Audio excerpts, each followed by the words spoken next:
त्रिभुज में आज एक बहुत बड़ी समस्या को आज निराकरण कर दिया जाएगा एकदम जड़ से। यदि आज आप तक बहुत बहुत बार पढ़ चुके होंगे इस प्रश्न को, लेकिन आज तक समझ में नहीं आएगा, तो एकदम पक्का है कि 100% समझ में आएगा और एक एक बारीक चीजों को हम ध्यान में रख करके आपको समझाएंगे। बस आपको क्या करना है कि आप इसे बहुत ही ध्यान से देखना है और कॉपी पे निकाल कर एकदम नोट डाउन करना है और कई बार प्रैक्टिस करनी है। इतना मैं क्यों कह रहा हूँ, क्योंकि ये प्रत्येक वर्ष पूछा जाता है, हर एक वर्ष पूछा जाता है 5 से 6 नंबर में। अब ये कौन सा प्रश्न है आपके सामने यहाँ पर लिख दिया गया हमने, जिसको थेल्स थ्योरम, बीपीटी या आधारभूत समानुपातिकता का प्रमेय, बेसिक प्रोपोर्शनैलिटी थ्योरम के नाम से जाना जाता है। इतने नामों से जाना जाता है, कोई एक नाम से आपको दे देगा और कहेगा प्रूव कीजिए। तो सबसे बड़ी चीज है यहाँ पर लैंग्वेज में समझना है, यहाँ पर कौन कौन चीजों को एकदम बेसिक से ध्यान रखना है। हम एक एक चीज को ध्यान में रख करके आपको बता रहे हैं और उसे आप अच्छे से फॉलो कीजिए। निश्चित रूप से आपको ये 5 नंबर आपकी मुट्ठियों में हो जाएंगे, एकदम चुटकियों में। आइए यहाँ क्या कहता है, पहले इसको आप ध्यान से इसकी लैंग्वेज समझिए, फिर उसके बाद आसान शब्दों में समझा देंगे। ये क्या कहता है, यदि किसी त्रिभुज की एक भुजा के समांतर दो भुजाओं को भिन्न भिन्न बिंदुओं पर प्रतिच्छेद करने वाली एक रेखा खींची जाए तो अन्य दो भुजाओं एक ही अनुपात में विभाजित होते हैं। ये क्या कहता है, अब समझिए, वो तो किताब की भाषा है, वो तो आना ही चाहिए, लेकिन अब आपको रफ भाषा में कैसे समझाना चाहिए। ये कहता है कि यदि कोई एक त्रिभुज है, यदि कोई त्रिभुज है, इसकी किसी एक भुजा के समांतर, अब मैंने जैसे बनाया कि यहाँ पर एक मान लो त्रिभुज है, अब यहाँ पर इसकी 3 भुजाएं, 3 समांतर रेखा होती है, या तो ऐसा खींच दोगे तो ये इसके समांतर हो गई, ऐसा खींचोगे तो ये इसके समांतर हो जाएगी, और यदि इसको खींच दिया, अगर इस तरीके से खींच दोगे तो इस तरीके खींच दोगे तो इस रेखा के समांतर हो जाएगी। कुल मिलाकर के हम इसके 3 तरीके समांतर रेखाएं खींच सकते हैं, लेकिन हमें सीधा कैसे दिख रहा है, सीधा मुझे इस तरीके से दिख रहा है, तो हम इसको यहाँ से एक समांतर रेखा खींचते हैं। यदि किसी त्रिभुज की किसी एक भुजा के समांतर खींची गई रेखा, अब ये रेखा खींची जा रही समांतर, तो दो अन्य भुजाओं को किसी न किसी बिंदु पर प्रतिच्छेद कर रहा है। तो कह रहा है इनके प्रतिच्छेद बिंदु के अनुपात क्या होते हैं, समान अनुपात में होते हैं, मतलब रेशियो बराबर होते हैं। यही आपको प्रूव करना है, यही आपको लैंग्वेज में याद रखना है। तो आइए यहाँ पर मैंने आपको बहुत सारी चीजें समझा दूंगा कि कैसे किसी भी त्रिभुज के प्रश्नों को हल कर सकते हैं। विश्वास मानिए, यदि आपको ये प्रश्न, ये अगर थ्योरम समझ में आया और इसका एक अपोजिट है, कन्वर्स जिसे बोलते हैं, थेल्स थ्योरम का विपरीत, अगर 2 प्रमेय आपने सिद्ध कर लिया और यही 2 प्रमेय आपको बार बार आती है और कोई प्रमेय यहाँ सिद्ध करने की जरूरत नहीं है ट्रायंगल में, और अगर ये 2 प्रमेय कर लिए तो एक एक्सरसाइज इसी पर बेस्ड है और फटाक से हो जाएगा। मैंने बहुत सारे प्रश्न आपको करा के दिखा दूंगा, मैं आपको बहुत सारे प्रश्न करा के दिखाऊंगा, लेकिन इनको अच्छे से आना चाहिए। ये क्या कहता है, यदि किसी त्रिभुज की एक भुजा के समांतर, हमने क्या देखा कि यहाँ पर एक त्रिभुज दिया है आपको और ये DE समांतर है किसके, BC के, DE समांतर है BC के। फिर अगर ये समांतर खींचोगे तो ये अन्य 2 भुजाओं को किसी न किसी बिंदु पर प्रतिच्छेद करेंगे। हमने माना यहाँ पर प्रतिच्छेद किया है, तब ये कहता है कि इसके प्रतिच्छेद बिंदु का अनुपात समान होगा। ये आप प्रूव करके बताइए, यानी AD का अनुपात DB से और AE का अनुपात AC से। इतनी बात ठीक है। अब कुछ बातें मैंने यहाँ पर समझाया है, जैसे अगर आपको यहाँ पर कोई भी न्यून कोण होगा, न्यून कोण मतलब जिसके सभी कोण 90 डिग्री से कम हो, तो यहाँ पर अगर किसी भी त्रिभुज, अगर हमें क्षेत्रफल निकालना है तो हम ये पता होता है, अगर ये त्रिभुज है, अगर इसमें कोई आधार पता है तो 1/2 आधार गुणे ऊंचाई हमारे पास क्षेत्रफल होता है। तो बेसिक बात, हमें अगर कभी क्षेत्रफल निकालना पड़ गया और ऐसा त्रिभुज बन रहा है तो हमें उसका एरिया निकालने के लिए 1/2 आधार गुणे ऊंचाई करना पड़ेगा। तो अगर कोई न्यून कोण है, एक बात ध्यान रखना, न्यून कोण में जो हमेशा परपेंडिकुलर लाइन होती है ना, लंब लाइन होती है, वो हमेशा बीचों बीच से होकर के जाती है। लेकिन अगर कोई समकोण हो गया तो समकोण का जो लंब होता है ना, वो कर्ण का मध्य बिंदु ही कहलाता है, लंब होता है। लेकिन अगर कोई भी त्रिभुज अगर अधिक कोण हुआ, अधिक कोण मतलब जिसमें एक कोण 90 डिग्री से अधिक हो, अगर कोई भी कोण अधिक कोण हुआ तो उसका जो परपेंडिकुलर लाइन होती है ना, उस त्रिभुज के बाहर होती है, उस त्रिभुज के बाहर होती है। जैसे ये इसका है अधिक कोण है, इसका जो हमारे पास में लंब होगा वो बाहर होगा। ये तो 3 बातें आपको ध्यान रखना है, ये तो यूज आएंगी। एक आपने थ्योरम पढ़ी है क्लास 9th में कि अगर यहाँ पर 2 समांतर रेखा है, यानी कोई समांतर रेखा है और उसमें सेम बेस पर जितने भी ट्रायंगल बनेंगे उन सभी की एरिया समान होती है। ये पहले थ्योरम में क्लास 9th में हमने कहा कि एल और एम दो समांतर रेखा है, यहाँ पर सेम बेस पी क्यू लिया है, तो यहाँ से एक त्रिभुज बनाया है पी आर क्यू और दूसरा हमने त्रिभुज बनाया क्यू एस पी।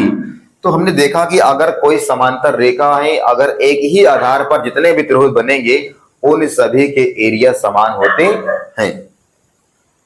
ये रहा एरिया लिख दिया हमने। इतनी बातें यूज करने के लिए आएंगी। अब मुझे यहां पर एक बात है कि एरिया निकालना है, तो अगर इन भुजाओं को हमें ये प्रूव करना है एडी और डीबी, ए और ईसी का अनुपात, तो एडी हम देख रहे हैं कि इधर है और डीबी इधर वाली साइड का और एसी एई और ईसी इधर वाली साइड पर है। तो अब देखो कैसे निकलता है। इस वाली साइड पर अगर देखोगे तो यहां से यहां तक अगर एक इतनी दूरी है और इतनी दूरी है, अब दूरी के अकॉर्डिंग लेंगे तो हम यहां पर अगर ये दूरी लेना है तो मैं एक ट्रायंगल देखता हूं कि ए डी ई ट्रायंगल है और जिसका ये क्या है बेस है।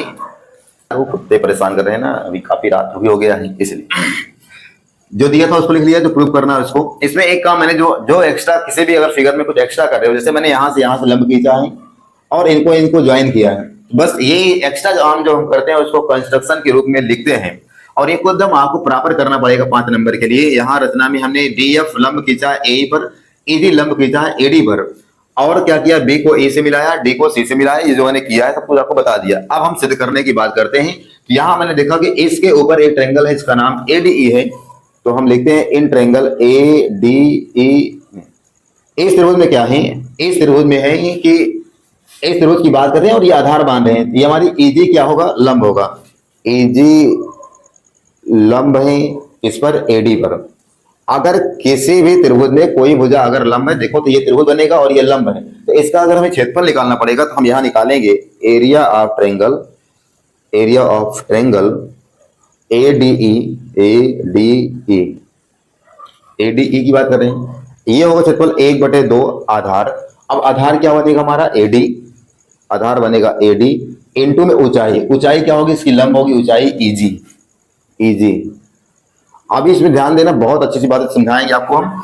छोटी भुजा का अनुपात छोटी से भी कराएंगे, बड़ी छोटी भुजा का अनुपात बड़ी से भी कराएंगे। ये हमारा समीकरण नंबर 1 हो गया। वैसे अब इस आधार पे मैं यहां से लेकर यहां तक पूरा यूज करना है, तो मैं चाहूं तो एक ट्रायंगल ये बनाया था इसके ऊपर और एक ट्रायंगल मैं बना रहा हूं। अब ध्यान रखना ये हमारा आधार लेना है, तो एक ट्रायंगल ये बनेगा इधर से, एकदम बिल्कुल ध्यान देना, ये एक ट्रायंगल मैं इसको बना रहा हूं और ध्यान देना है। अब इस ट्रायंगल को देखोगे ना तो ये ट्रायंगल हमारा कुछ अधिक कोण है। कैसा है, अधिक कोण। और अधिक कोण बताया था इसका परपेंडिकुलर कहां होता है, बाहर, मतलब इसकी ऊंचाई भी कितना हो जाएगी, ऊंचाई भी इजी होगी। इसका क्षेत्रफल निकालेंगे, त्रिभुज होगा हमारा डी बी ई। तो हम अब बात कर रहे हैं इन ट्रायंगल डी बी ई की। इसमें क्या है, डी बी ई में डी बी ई हमारा अधिक कोण बनेगा, तो इसलिए हमारा इसका जो क्षेत्रफल हो जाएगा area of triangle D B E का 1/2 आधार। अब तो आधार हमारा यही रहेगा डीबी, डीबी और गुणे ऊंचाई, ये अधिक कोण है तो ऊंचाई का हमारा क्या हो जाएगा ईजी, ये हमारा हो जाएगा ईजी। अब समीकरण नंबर इसको हम 2 बनाएंगे। अब हम क्या करते हैं, समीकरण 1 और 2 को भाग लगा देते हैं।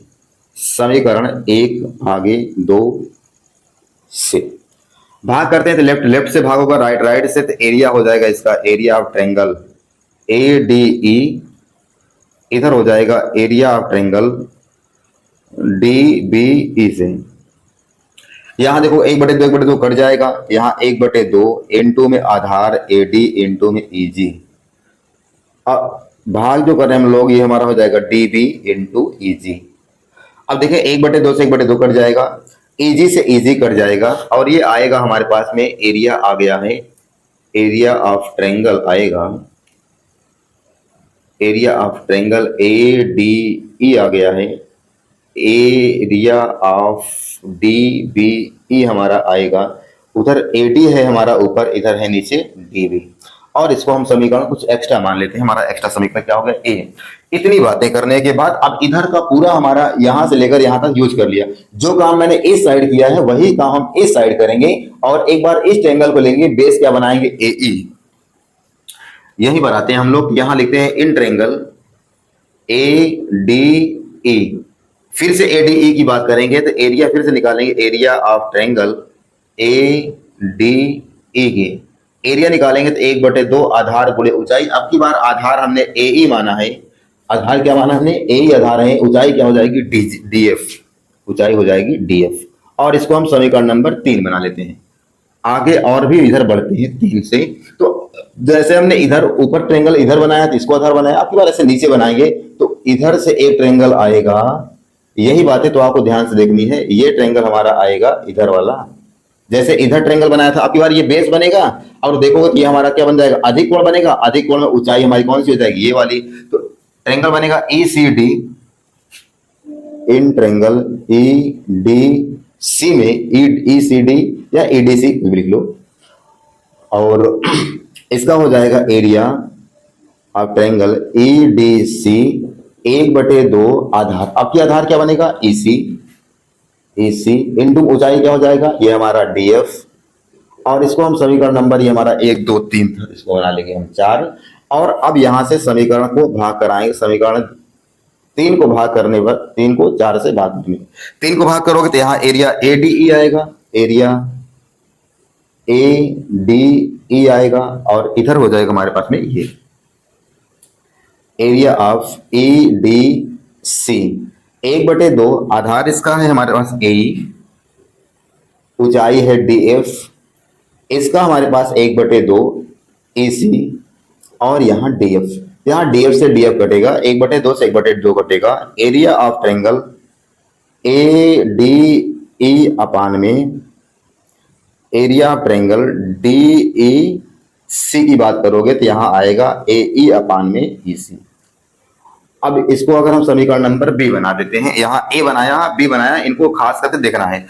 अब AD अपान DB और यहाँ AE अपान EC, अब ये दोनों को बराबर दिखाना है, इसको और इसको बराबर दिखाना है। ये बराबर तभी हो सकते हैं जब इसका लेफ्ट वाला भी क्या हो जाए बराबर। लेफ्ट में ADE ऊपर लिखा है, ADE ऊपर लिखा है, नीचे DBE लिखा है, नीचे DEC लिखा हुआ है, बस। अब इन दोनों अगर बराबर हो जाए आपस में तो हम इनकी तुलना करा सकते हैं। इनके लिए एक खास बात यहाँ आई कि देखोगे ये जो दोनों ट्रायंगल बना है, ये इस ट्रायंगल वाला एक ट्रायंगल बना है, एक इधर बना है, और ये दोनों समांतर रेखा, ये पहले से पता है आपको। और ये इसका सेम बेस है, क्या DE इसका समान आधार है, DE पर ये भी ट्रायंगल बना है और DE पर ये भी ट्रायंगल बना है। और हमने बताया कि अगर एक ही आधार और समांतर रेखा होगी तो उसमें जितना भी त्रिभुज बनेंगे सबका एरिया क्या होगा, बराबर। इसलिए ये और ये एरिया दोनों क्या हैं, बराबर हैं। मैं इसके स्थान पर इसको लिख सकता हूं और इसके स्थान पर इसको लिख सकता हूं, क्योंकि दोनों एरिया बराबर है। आप यहां लिख देंगे कि एक ही आधार तथा एक ही समांतर रेखा के बीच बने क्या है, त्रिभुज के क्षेत्रफल हैं। इसलिए हम यहां पर समीकरण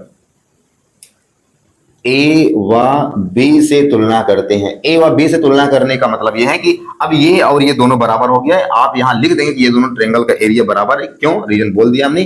तो यहां से आ जाएगा AD अपान में हो जाएगा DB बराबर हो जाएगा AE अपान में हो जाएगा EC। और यही हमें प्रूव करना था, ये हमारा प्रूफ हो गया है। इतनी बातें ये बताता है कौन, थेल्स का नियम। थेल्स की थ्योरम याद करने के लिए आपको लैंग्वेज पता होना चाहिए कि कोई एक त्रिभुज है जिसकी किसी भुजा के समांतर कोई एक अन्य भुजा खींची जाए, जो अन्य दो भुजाओं को जिस बिंदु पर प्रतिच्छेद करती है उसके प्रतिच्छेद बिंदु का अनुपात समान होता है। इसको हम बोलते हैं थेल्स थ्योरम। अगर ऐसा करने पर ये अनुपात क्या हो जाएंगे, समान। यही नहीं, आगे अभी इसी की सहायता से लेकर के हमें यही प्रूव करना है कि इस छोटी भुजा का अनुपात बड़ी भुजा से होता है और ये छोटी भुजा का अनुपात किससे, बड़ी भुजा से होता है। यानी इसके आगे हम ये प्रूव करने वाले हैं कि AD का जो अनुपात आएगा वो AB से आएगा और AE का जो अनुपात आएगा वो AF से आएगा। हम यहां तक प्रूव करने वाले, क्योंकि यही बातें वहां प्रूव करने के लिए आ जाती है। इतनी बातें आई होप आपको एकदम से अच्छे से समझ में आ गई होगी। अब मैं थोड़ा से और आगे चलता हूं। थेल्स थ्योरम जब भी प्रूव करने के लिए आएगी आपको इतना ही प्रूव करना है। लेकिन अगर कभी छोटी भुजा का अनुपात बड़ी भुजा से कर दिया सिद्ध करने के लिए और बड़ी भुजा का अनुपात छोटी भुजा से सिद्ध करने के लिए कह दिया, तो वो भी थेल्स के नियम से ही प्रूव होगा और इसी के आगे होगा। आइए आगे चलते हैं, लेकिन बस इतना आप लोग थेल्स थ्योरम के रूप में कर लीजिए। चलिए अब मैं यहां से इसको हटाता हूं। अब मुझे क्या करना है, छोटी भुजा का अनुपात बड़ी भुजा से लाना है। उसको कैसे करेंगे हम लोग, उसको करने के लिए आपको ये ध्यान रखना है, अगर किसी को कहीं भी कोई समस्या आएगी तो कमेंट बॉक्स ओपन रहता है, आप कमेंट बॉक्स कीजिए। लेकिन मैं इतना आपको शिद्दत से पढ़ा रहा हूं, एकदम हर एक बारीकियों को ध्यान दे रहा हूं, आपको कोई भी समस्या आएगी नहीं। वैसे चलिए, अब मैं इसी अनुपात की सहायता से लेकर मैं ये प्रूव करना चाह रहा हूं कि ये भी आ जाए AD का अपान AB से और AE का अनुपात AC से, ये आपको प्रूव करना है। अब अगर ये प्रूव करना है तो देखो मैं यहां से क्या गायब कर रहा हूं। अब गायब करने वाली बात ध्यान रखना, यहाँ DB गायब हो रहा है और AC गायब हो रहा है। किसी को गायब करना, किसी को बचाना होता है ना, हम लोग क्या करते हैं, किसी दैनिक जीवन को बचाना है, अगर किसी को बचाना है या फिर किसी को गायब करना है, जिसको बचाना होता है उसको हम पीछे रहते हैं ना, प्रोटेक्शन देते हैं, पीछे रहते हैं, अपने पीछे खड़ा करेंगे। पीछे मतलब यहाँ गणित में उसको नीचे ले आएंगे जिसको बचाना होगा, जिसको नहीं बचाना है उसको आगे कर देंगे, आगे करेंगे तो पहले वही खत्म होगा। यानी अब जिसको बचाना नहीं होगा उसको हम ऊपर ले जाएंगे, जिनको बचाना होगा उसको नीचे ले जाएंगे, मतलब AD बचाना है। अब इसी के समीकरण हम लोग क्या करने पर, व्युत्क्रम करने पर, यानी AD अपान में DB बराबर AE अपान में EC। अब क्या करेंगे, इसका हम लिखेंगे व्युत्क्रम करने पर। अब क्यों व्युत्क्रम करने पर, ये बात तो आपको समझ में आ गई है। व्युत्क्रम करने पर क्योंकि हमें किसे बचाना है, किसे हटाना है। अब व्युत्क्रम करोगे, DB हमारा ऊपर जाएगा, AD हमारा नीचे आएगा, AC हमारा ऊपर जाएगा, AE हमारा नीचे आएगा। अब क्या करेंगे, दोनों साइड हम एक ऐड कर देंगे, ये DB अपान में AD प्लस में 1, इधर भी ऐड किया AC अपान AE प्लस में 1। एलसीएम लोगे तो इसका यहां गुणा होगा, इसका भी यहां गुणा होगा, ये हो जाएगा हमारे पास में, ये हो जाएगा DB प्लस में इधर हो जाएगा AD और बटे में AD बराबर में EC प्लस में AE और बटे में AE। अब आपको ध्यान देना कि अगर DB को AD से जोड़ोगे, DB को AD से जोड़ोगे तो क्या बन जाएगी, पूरी भुजा बन जाएगी AB। ये दोनों को जोड़ोगे क्या बन जाएगी, AB अपान में क्या हो जाएगा, AD बराबर में इसको AC को AE से जोड़ोगे, AC को AE से जोड़ोगे बन जाएगी AC, क्या बन जाएगी, AC बन जाएगी और ये हो जाएगा AE। अब यहां लिखोगे पुनः व्युत्क्रम करने पर, पुनः व्युत्क्रम करने पर, लेकिन एक देखो, एक रिजल्ट ये भी है, बड़ी भुजा चाहे ऊपर हो चाहे छोटी भुजा ऊपर हो, दोनों अनुपात अगर सिद्ध करना होगा तो यही काम करना होगा। पुनः अगर व्युत्क्रम करेंगे तो AD ऊपर जाएगा, AB नीचे आ जाएगा, AE नीचे आ जाएगा और AC ऊपर आ जाएगा और यही प्रूफ हो गया। देखो छोटी भुजा का अनुपात बड़ी से, AD का अनुपात पूरे AB से और AE का अनुपात किससे, AC से। इतनी बात समझ में आ गई होगी। यहां तक आपको जब भी थ्योरम प्रूव करना होगा यहीं तक करेंगे, इसके बाद ये प्रश्नों में आता है कि ये आप छोटी भुजा का अनुपात बड़ी भुजा से प्रूव कीजिए। मुझे लगता है कि आपको मैंने हर एक बात और बारीकी से समझा दिया है। अगर ये आप कर लेंगे, विश्वास मानिए, आप कुछ भी देख लीजिए, कितना भी देख लीजिए, कितने भी और भी वीडियो देख लीजिए, आपको फर्क नजर आ जाएगा। मिलते हैं नेक्स्ट वीडियो में। लेकिन अगर आपको बात समझ में आई है, प्यारा सा अपना कमेंट बॉक्स अपनी राय अपने दे दीजिए कि क्या आपको समझ में नहीं आया, क्या आपको समझ में आया है, आया नहीं है तो क्या नहीं समझ में आया इसको बताइए, मैं समझाने का प्रयास करूंगा। मैं कमेंट का रिप्लाई करता हूं। आप लोग पूरा वीडियो ध्यान से देखिए और कहीं भी कोई समस्या होगी तो आप इसे शेयर कर दीजिए मुझसे कि हाँ ये समस्या है। अगर वीडियो समझ में आया है तो वीडियो को शेयर कीजिए, चैनल को सब्सक्राइब कीजिए। मिलते हैं नेक्स्ट वीडियो में, तब तक के लिए थैंक यू।